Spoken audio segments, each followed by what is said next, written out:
जय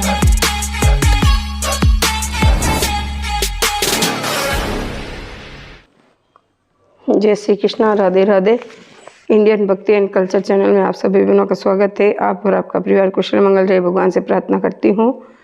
जय श्री कृष्णा, राधे राधे। आज मैं आप लोगों ने धर्मराज जी व्रत कथा क्यों हूँ, आप ध्यानपूर्वक सुनजो और मारी वीडियो लाइक शेयर सब्सक्राइबर करजो।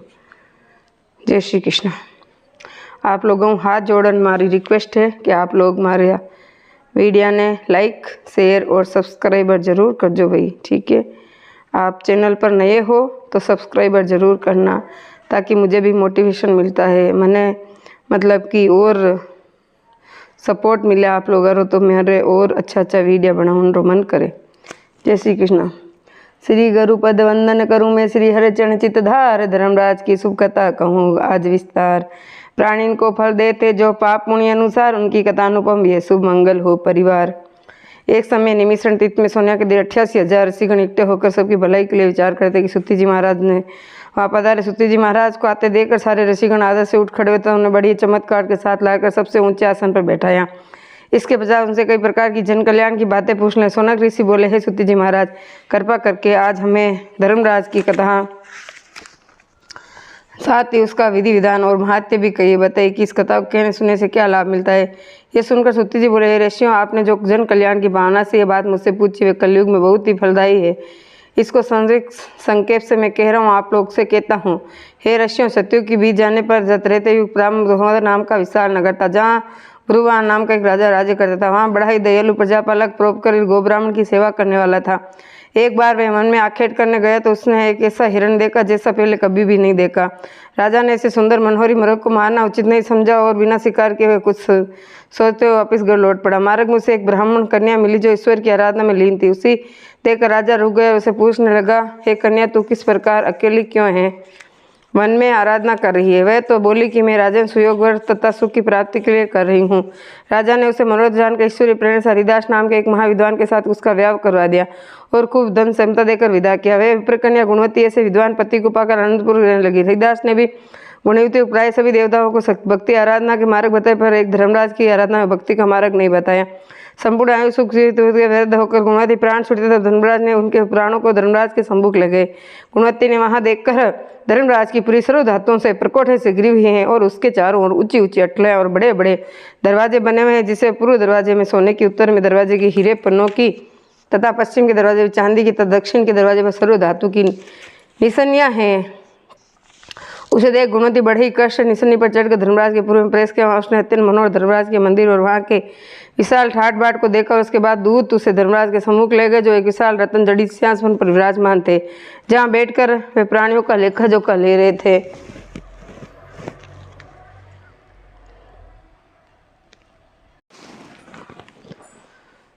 गुणवती धर्मराज की विशालता, देश रूप और अन्य के भयानक दुख देखकर भयभीत हो उठी और कांपने लगी। कई प्राणियों का लेखा जोखा के पश्चात धर्मराज ने गुणवती की पापड़ियों का लेखा जोखा देखा तो देख कर कि उसने कभी देवताओं को उनकी भक्ति करके प्रसन्न किया, पर धर्मराज की भक्ति बिल्कुल भी नहीं की। उसे कुछ और प्रश्न धर्मराज की तरह नाराज देखकर भागवत गुणवती ने कुछ ही धर्मराज मन में ऐसी क्या बात गई, आप नाराज हो गए हैं। धर्मराज ने कहा, गुणवती, तूने सभी धर्म कर्म किए हैं, सब देवता का आराधना की है, पूजा की है, पर मेरे लिए तूने कुछ भी नहीं किया। बस यही बात मेरे मन में आ रही। गुणवती, तू ही बता, ये सत्य या नहीं।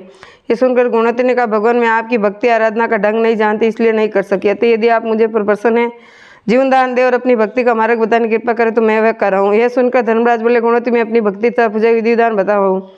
हे गुणवती, सूर्य उत्तरायण होने पर समय मकर संक्रांति के पर्व से मेरी भक्ति अर्थात कथा पूजा शुरू की जाती है। अगर मकर संक्रांति के आने पर समाप्त की जाती है अगले मकर संक्रांति तक। इस बीच में मेरी आराधना करने वाले प्राणी को प्रातःकाल उठने के बाद नियमानुसार नहा धोकर प्रेम पूर्वक मेरा भजन पूजन तथा यथाशक्ति नाम जप करना चाहिए और मेरी कथा कहकर सुनकर भोजन ग्रहण करना चाहिए। इस प्रकार बिना नागा पूरे एक वर्ष, मतलब छोड़ना नहीं, बीच में वर्ष तक मेरी कथा कहना या सुनना चाहिए और जितना हो सके पुण्य और प्रकार करते रहना चाहिए। इस तरह एक वर्ष व्यतीत होने पर दूसरी मकर संक्रांति को मेरी शरण अथवा चांदी की मूर्ति बनाकर उसे सुंदर आसन पर स्थापित करके पंचामृत आदि स्नान कराकर रोली मोली पान पुष्प सुपारी केसर कपूर चंदन आदि से पूजन करे तथा सफ़ेद तिल के लड्डू बनाकर उनका भोग लगाना चाहिए और मेरी कथा के क्रिया सुनकर यथाशक्ति ब्राह्मणों को भोजन कराकर दान दक्षिणा देना चाहिए। मेरे साथ चित्रगुप्त की पूजा करनी चाहिए और उन्हें भी काले तिल के लड्डुओं का भोग लगाना चाहिए। दान में स्वर्ण या चांदी की मूर्ति तथा मेरे द्वार पर सुधा पुचड़ने की निमित चांदिया, सोने की निशानी, मोतिया मोतियों का भाव में भरी हुई चांदिया, बांस की छाबड़ी, बांस की छड़ी, छतरी, डोरी, खड़ाऊ, पांचों वस्त्र पूर्व स्त्री के, और अलग अलग चूड़ा, काजल, टीका, दर्पण तथा अनेक अतिशक्ति जो भी बन सके, पंचपात्र, 5 बर्तन, आसन, गौमुखी, माला, थाली, कटोरी आदि चीज सुपात्र व गरीब ब्राह्मण को भोजन कराकर देनी चाहिए।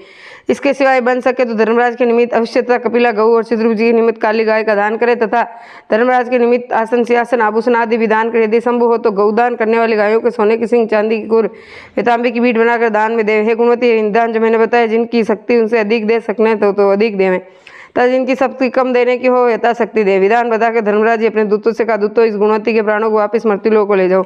उधर मृत्युलोक की गुणवती की मृत्यु के पश्चात उसके समिति से नर्ती सजा कर जा रहे थे, शमशान ले जाते तरह की वह पुण्य जीवित हो। इसके तरह जीवित हो जाने से सबको बड़ा आश्चर्य और वह सब उसके कारण पूछने। गुणवती ने सबको सारी कथा सुनाई और धर्मराज की व्रत कथा का विधि विधान वर्णन किया। उसके बाद गुणवती ने विधि पूर्वक 1 वर्ष तक धर्मराज की कथा कहकर अंत में धर्मराज सुधापूर्वक पूजन करवाया, दान पुण्य किया, जिससे धर्मराज जी अति प्रसन्न हुए और गुणवती सारा स्वरूप को प्राप्त हुई। इतना है कहकर सूती जी महाराज ऋषियों, जिस घर में स्त्रियां इस व्रत को धारण करती है और इस कथा को कहती है, इस घर में सभी प्राणी धर्मराज के दरबार में निर्भयता के साथ जाते हैं और उन्हें धर्मराज के दूत रास्ते में कुछ भी कष्ट नहीं देते हैं और धर्मराज भी प्रेम पूर्वक उसका लेखा जोखा लेते हैं तथा पापों का सही में उपाय भी बता देते जाते हैं। जो भी इस कथा को विधि पूर्वक कहता सुनता, उन्हें मृत्यु काल में यमराज के दूत कष्ट नहीं देते हैं और उन्हें गुरु पुराण में बताए हुए धर्मराज की पुरी की महाराजा ने कोई कष्ट नहीं होता है।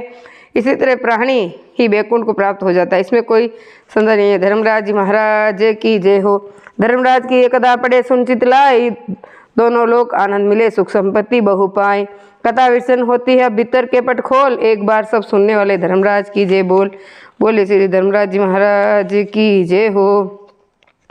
उद्यापन विधि। श्री धर्मराज जी महाराज की कथा और उपासना 1 वर्ष पूर्ण हो जाए तो मकर संक्रांति के दिन इस कथा और का उद्यापन करना चाहिए। उद्यापन की संपत्ति विधि इस प्रकार है, अपने घर में सुंदर मंडप बनाए जिसमें 4 स्तंभ मतलब 4 खंबा मंडप और घर को सुंदर वस्त्र, पुष्प, हरे पत्तों से सजाए। मंडप के भीतर धर्मराज जी चित्रगुप्त जी की प्रतिमा का चित्र स्थापित करें। उसके स्थान आचार्य द्वारा सर्व भद्र मंडल स्थापित कराएं। भद्र मंडल से बाई और नवग्रह दाहिनी तरफ पोष्ट पात्र की स्थापना करें। मार्तिकों को समीप गणेश तथा ईशान कोण में रुद्र कलश स्थापित करें। इस पर यथाशक्ति स्वर्ण चांदिया की धर्मराज की मूर्ति स्थापित करें। तदंतर सब देवता का पूजन और प्रधान देव के रूप में श्री धर्मराज महाराज का विनम्र भाव से श्रद्धायुक्त होकर 16 उपचार से पूजन करें। धर्मराज जी महाराज की जय हो। आचार्य द्वारा गणेश गौरी नवग्रह के निमित्त हवन, ग्रह शांति और धर्मराज की निमित्त आहुति निम्नलिखित मंत्रों से देनी चाहिए। ओम यमाय नमः स्वाहा, ओम धर्मराय नमः स्वाहा, ओम मर्त्याय नमः स्वाहा, ओम अंतकाय नमः स्वाहा, ओम विश्वाय नमः स्वाहा, ओम कालाय नमः स्वाहा, ओम सर्व स्वाहा, ओम आबुद्राय नमः स्वाहा, ओम दमाय नमः स्वाहा, ओम नीलमाय नमः स्वाहा, ओम दृष्टि नमः स्वाहा, ओम दृढ़ाय नमः स्वाहा, ओम चित्ताय नमः स्वाहा, ओम चित्रगुप्ताय नमः स्वाहा। इन्हीं मंत्रों की 4, 5, 7 या 14 आहुति करें। खीर या मावे की लक्ष्मी होम करें। पंचलोकपाल से दक्षिण की पूजा करें। पूर्ण आहुति करें। ओम गंगपताय नमः। धर्मराज महाराज। हवन के बाद ब्राह्मणों को सहित 14 दंपति पति पत्नी को भोजन करावे। 14 जोड़ा जिमावना ब्राह्मणारा भोजन कराए। 14 पात्र बर्तन लाकर प्रत्येक दंपति को 1-1 पात्र अर्पण करें। 14 बर्तन लावना और ब्राह्मण ने 14 बर्तन देवना। दक्षिणा देकर विदा करें। आचार्य धर्मराज की स्वर्ण या चांदी की प्रतिमा या गो अन्न वस्त्र आदि देकर अभिवादन करें। तत्पश्चात उपवास एक समय भोजन करते हुए अपने बंधु बांधवों को भी भोजन कराए। इस कार्य के 1 दिन पहले रात्रि को अर्थात मकर संक्रांति के दिन पूर्व से धर्मराज की कथा, संकीर्तन एवं रात्रि जागरण का भी विधान कहा गया है। जो मनुष्य इस प्रकार व्रत कथा का उद्यापन करता है उसे कथा के पूर्ण फल की प्राप्ति होती है और भगवान धर्मराज उसी प्राणी पर प्रसन्न होकर सदैव उसकी रक्षा करते हैं। वह मनुष्य धर्मराज की कृपा से दीर्घायु प्राप्त करता है। इस श्लोक में वह सुख और पुत्र पौत्रों सहित जीवन यापन करके उस समस्त पापों से मुक्त होकर नरक की यातनाओं से बचकर बैकुंठ लोक को प्राप्त करता है। धर्मराज जी महाराज की जय हो।